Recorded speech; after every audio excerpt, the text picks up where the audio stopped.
Card uncle कहाँ चले गए? और ये बैग?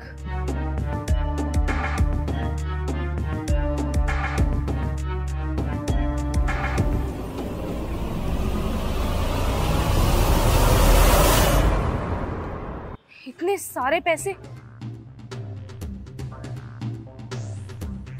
एक काम करती हूँ, इस बैग को अपने साथ ले जाती हूँ।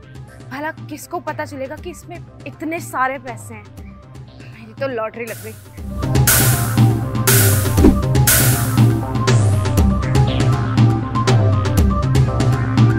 अरे अंकल, अंकल, अरे अंकल जी, अरे अंकल जी, अंकल जी तो गए।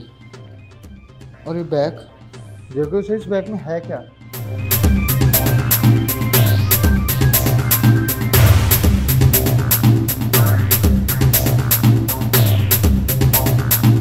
इतने सारे पैसे।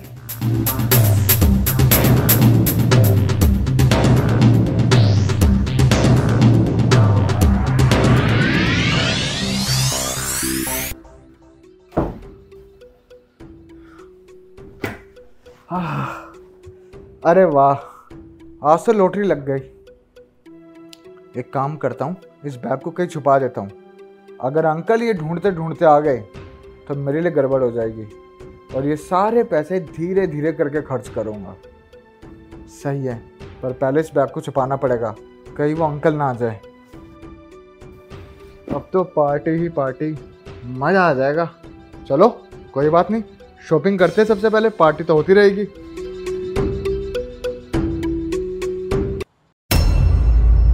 अरे ये बैग किसका पड़ा हुआ है? आसपास कोई दिख भी नहीं रहा है। ऐसे कौन छोड़ गया बैग को? खैर किसी का भी हो, मैं एक काम करता हूँ, इस बैग को सिक्योरिटी गार्ड को दे देता हूँ।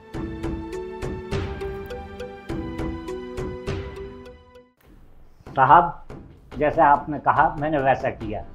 अच्छा, क्या उन लोगों ने बैग चेक किया था? हाँ साहब, उन्होंने बैग खोलकर जरूर देखा होगा, इसीलिए वो वापस नहीं आए।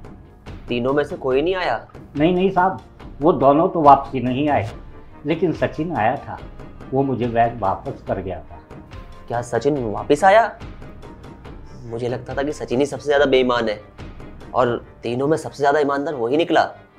क्या बात है। लेकिन साहब, आपने ये किया क्यों? क्योंकि मैं ये जानना चाहता था कि कौन इस कंपनी को संभालने लायक है। मतलब ये कि मैं अपना बिजनेस एक्सपेंड कर रहा हूँ और कंपनीज खोल रहा हूँ, इसलिए मेरा ध्यान और बिजनेसेस को एक्सपेंड करने में लगा रहेगा और कंपनीज में लगा रहेगा। मैं इस कंपनी के लिए एक बढ़िया CEO ढूंढना चाहता हूँ। इस चक्कर में मैंने उन लोगों का ईमानदारी का टेस्ट लिया। तो ठीक है साहब, आपको मिल गया एक जिम्मेदार और ईमानदार लड़का। हाँ जी, आपने बिल्कुल सही कहा, मुझे ईमानदार और जिम्मेदार लड़का मिल गया। ठीक है साहब, मैंने तो अपना काम कर दिया, बाकी और कोई काम हो तो मुझे बताएं। आप अभी जाइए, मैं आगे की प्लानिंग करता हूँ। ठीक है सर। सर 5 लाख रुपए के चक्कर में आप हमारी कंपनी के साथ डील कैंसिल नहीं कर सकते। सर हम आपकी कंपनी के बहुत ज़्यादा पुराने क्लाइंट हैं। ठीक है सर, अब कहाँ से लाऊं 5 लाख रुपए? क्या हुआ भैया, परेशान लग रहे हो कुछ? अरे कंपनी से माल उठाया था, रास्ते में गाड़ी का एक्सीडेंट हो गया। अब 5 लाख रुपए देने पड़ेंगे तब जाके आगे से माल सप्लाई हो पाएगा। लेकिन समझ में ही नहीं आ रहा 5 लाख रुपए लाऊं कहाँ से। भैया पैसे किसी से उधार मांग लो। किससे मांगू यार पैसे? सबको फोन मिला लिया, कोई पैसे देने को राजी नहीं है। भैया मेरे पास पैसे है नहीं, अगर होते तो मैं पक्का दे देता। और क्या, अगर हमारे पास पैसे होते भैया तो आपको बोलने की भी जरूरत नहीं पड़ती, हम आपको पहले ही दे देते। हाँ सही बात है, तुम तो अभी पढ़ाई करते हो, अब ऐसा तो होएगा नहीं ना कि तुम्हें पैसों से भरा हुआ बैग मिल जाए। क्या मतलब है आपका? मतलब ये कि अगर तुम लोगों के पास पैसे होते तो तुम लोग तो दे ही देते ना। अच्छा तुम लोग जाओ, मैं खुद ही देख लूंगा।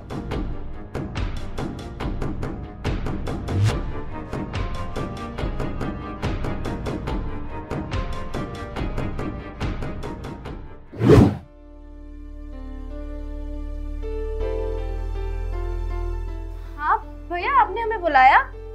हाँ मैंने बुलाया।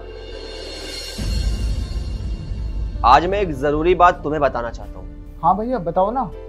यही बात कि मैं तुम तीनों में से किसी एक को अपनी कंपनी का CEO बनाना चाहता हूँ। क्या बात है भैया, CEO? भैया आपको पता है मेरे अंदर बहुत काबिलियत है और आपके बाद तो बड़ा मैं ही हूँ, तो CEO मुझे ही बनाओ।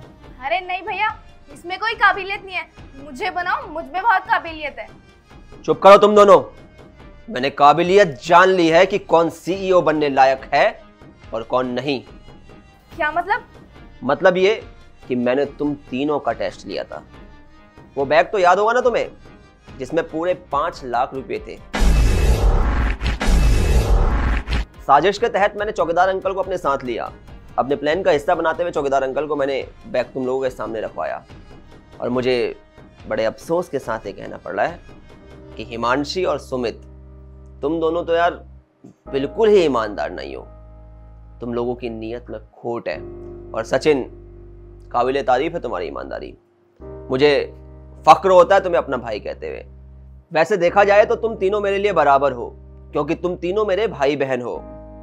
मैं चाहता तो कंपनी के इक्वल शेयर्स तुम तीनों को दे सकता था, लेकिन मैंने तुम तीनों में से किसी एक को CEO इसलिए चुनना चाहा ताकि कंपनी की जिम्मेदारी उठा सको, कंपनी को आगे ले जा सको।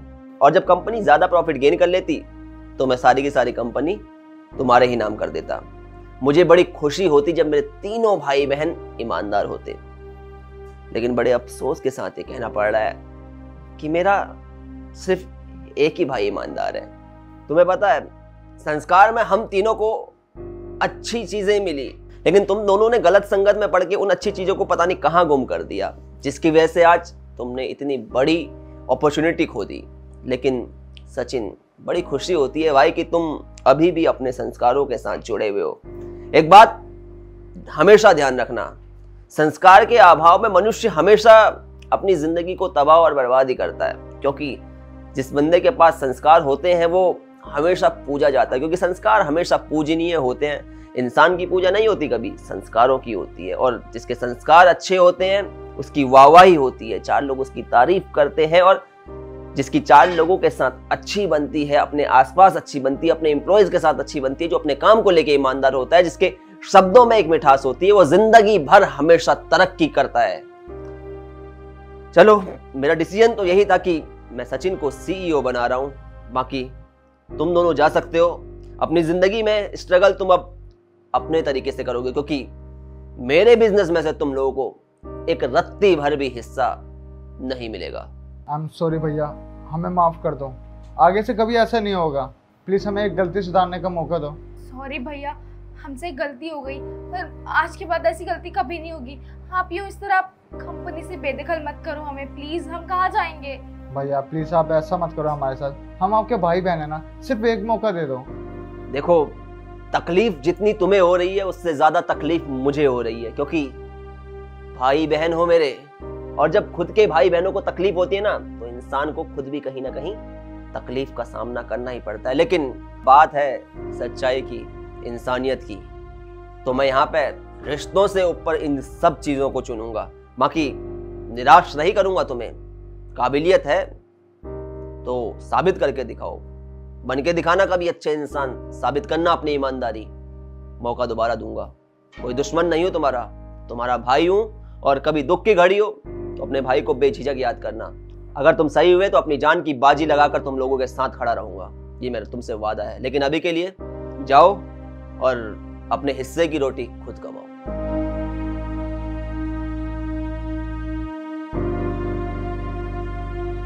बाकी सचिन, बेहद खुशी हुई मेरे भाई तेरी ईमानदारी देख के। आज से तू हमारी इस कंपनी को संभालेगा, CEO है तू इस कंपनी का। अगर तरक्की करेगी कंपनी, हमें मुनाफा होता रहेगा, तो जल्दी ये पूरी कंपनी में तेरे हैंडओवर कर दूंगा। मेरी उम्मीदों पर तुम्हें खरा उतरना पड़ेगा। उम्मीद करता हूँ कि तुम मेरी उम्मीदों पर बिल्कुल खरे उतरोगे। थैंक यू सो मच भैया, जो आपने मुझे इस काबिल समझा, और मैं आपकी उम्मीदों पर खरा उतरूंगा और लगन से काम करूंगा। अभी तुम जाओ। ठीक है भैया। तो यार, सबसे पहले तो आप लोग ये बताएं कि आप लोगों के हिसाब से इंसान की जिंदगी में ईमानदारी कितनी ज्यादा जरूरी होती है। आप लोगों का जो भी जवाब हो वो जरूर बताइएगा, मुझे आप सभी लोगों के जवाब का इंतजार रहेगा। कहानी में हमने ये चीज देखी कि कई बार क्या होता है, कुछ लोग बेईमान हो जाते हैं, ईमान को बेच देते हैं चंद रुपयों की खातिर। एक ही परिवार में 3 बच्चे होते हैं, 2 बेईमान हो जाते हैं कई बार, और एक ईमानदार होता है। वो ईमानदार इसलिए होता है क्योंकि वो अपनी जड़ों से जुड़ा होता है, अपने संस्कारों से जुड़ा होता है। और कहते हैं ना, संस्कार तो हमेशा से ही पूजनीय होते हैं, इसलिए कोशिश करें कि संस्कार अपने जीवित रखें, दूसरों की इज्जत करें, भाषा में मिठास रखें, क्योंकि अगर ये सारे गुण आपके पास होंगे तो जिंदगी में कभी भी आप नाकामयाब तो हो ही नहीं सकते। उम्मीद करता हूं वीडियो आप सभी लोगों को पसंद आएगी। वीडियो पसंद आई हो तो वीडियो को ज्यादा से ज्यादा लाइक करें, शेयर करें। मिलते हैं आप सभी लोग जल्द एक नई वीडियो में एक नई स्टोरी के साथ।